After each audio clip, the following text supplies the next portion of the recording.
নমস্কাৰ বন্ধু বান্ধৱীসকল, মই আজি এটা বিশেষ ভিডিঅ' লৈ আপোনালোকৰ ওচৰলৈ আহিছোঁ।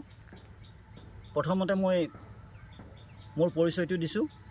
মোৰ নাম শ্বাহজাহান আহমেদ। মই অৱসৰপ্ৰাপ্ত কৃষি পৰিদৰ্শক। মই চাকৰি কালত যেনেকৈ কৃষি আৰু কৃষকৰ লগত ওতঃপ্ৰোতভাৱে জড়িত আছিলোঁ, ঠিক সেই ধাৰা অব্যাহত ৰাখি এতিয়াও মই কৃষক আৰু কৃষকসকলৰ লগত জড়িত হৈ আছোঁ। আৰু সেই মৰ্মেই আজি মই আহিলোঁ বিশ্ববিখ্যাত লিচিৰ বাবে, লিচিৰ যি প্ৰতিষ্ঠান তেজপুৰ লিচু বাগান, তেজপুৰ লিচু বাগানত আহি উপস্থিত হৈছোঁ। এয়া আপোনালোকে যিমান দেখিছে, এই সকলোবোৰ তেজপুৰৰ বিভিন্ন ভেৰাইটিৰ, বিভিন্ন জাতৰ লিচু আছে। ইয়াত মুম্বাইয়া আছে, বিলাইটি আছে, শ্বাহী আছে, ছায়াদ্ৰী আছে, পিয়াজি আছে, মুজাফৰপুৰ আছে। এয়া মোৰ লগত এই লিচু বাগানৰ স্বত্বাধিকাৰী, এওঁৰ নাম শ্ৰীযুত প্ৰেম সাগৰ চৌধুৰী। জয়তে আপোনাক নমস্কাৰ জনাইছোঁ। নমস্কাৰ। আপুনি এই নাৰ্চাৰীখন আৰম্ভ কেতিয়া কৰিছিল?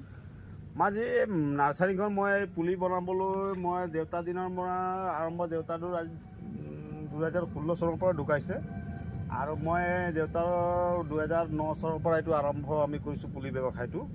আৰু এগ্ৰিকালচাৰৰ লগত আমাৰ মানে সম্পৰ্ক পুৰা হেৰি হৈ আছে। হয়, আপোনালোকে আৰম্ভ কৰোঁতে ময়ো আছিলোঁ, এগ্ৰিকালচাৰ ডিপাৰ্টমেণ্টৰ তেজপুৰতে আছিলোঁ। আপোনালোকক যথেষ্ট সহায়ো কৰা হৈছে। আৰু আপুনি এই যে লিচু বাগানখন আৰম্ভ কৰিছিল, আৰম্ভ কৰাৰ কিমান দিনৰ পিছত ফল পাবলৈ আৰম্ভ কৰিছিল? এইটোতো অৱশ্যে দেউতাই লগাইছিলে। দেউতাৰ কোৱাৰ মতে আমি যিটো জানো, দেউতাৰ দিনৰ পৰা আজি 50 বছৰমান হ'ল আমাৰ এইটো বাগানখন হোৱা। বাকী আমি এতিয়া নতুন যিটো বাগান লগাইছোঁ, আমি চালোঁ যে 3 বছৰৰ পৰা ফুল আৰম্ভ হৈ যায়। 3 বছৰৰ পৰা ফল আৰম্ভ লগোৱা 3 বছৰৰ পৰা মেইনটেনেঞ্চটো ভাল ৰাখিলে, মানে সাৰ চাৰ গোবৰ দি গছখিনি ধুনীয়াকৈ ৰাখিলে 3 বছৰ অলপ ফল আহিব।